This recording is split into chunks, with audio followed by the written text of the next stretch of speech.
தமிழக பட்ஜெட் அறிவுசார் பொருளாதாரம். தூத்துக்குடியில் 2000 ஏக்கர் பரப்பளவில் விண்வெளி தொழில் மற்றும் உந்துசக்தி பூங்கா.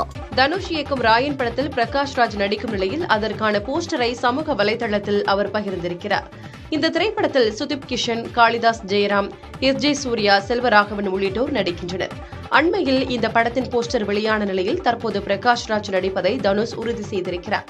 இது தொடர்பாக தனது எக்ஸ் சமூக வலைதள பக்கத்தில் போஸ்டர் ஒன்றையும் அவர் வெளியிட்டிருக்கிறார். இதற்கு முன்னதாக தனுஷுடன் திருச்சிற்றம்பலம் படத்தில் பிரகாஷ் ராஜ் நடித்திருந்தார்.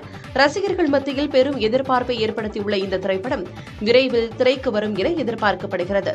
கடைசியாக அருண் மாதேஸ்வரன் இயக்கிய கேப்டன் மில்லர் படத்தில் தனுஷ் நடித்திருந்தார். இதைத் தொடர்ந்து ராயன் படத்தை அவர் இயக்கி நடிக்கிறார். ஸ்ரீகாந்த் நடிக்கும் சத்தமின்றி முத்தம் தா திரைப்படத்தின் ட்ரைலர் வெளியாகியுள்ளது. ராஜ்தேவ் இயக்கியுள்ள இந்த படத்தில் ஹரிஸ் பெராடி, நிகாரிகா, வியான், பிரியங்கா உள்ளிட்டோர் நடித்திருக்கின்றனர். மார்ச் 1ஆம் தேதி இந்த படம் திரைக்கு வரும் நிலையில் ட்ரைலரை படக்குழு வெளியிட்டிருக்கிறது. ஜூபின் இந்த படத்திற்கு இசையமைத்திருக்கும் நிலையில் யுவராஜ் ஒளிப்பதிவு செய்திருக்கிறார். இந்த படம் ரசிகர்கள் மத்தியில் நல்ல வரவேற்பை பெறும் என படக்குழு நம்பிக்கை தெரிவித்திருக்கிறது. தமிழக பட்ஜெட் அறிவுசார் பொருளாதாரம். தூத்துக்குடியில் 2000 ஏக்கர் பரப்பளவில் விண்வெளி தொழில் மற்றும் உந்துசக்தி பூங்கா.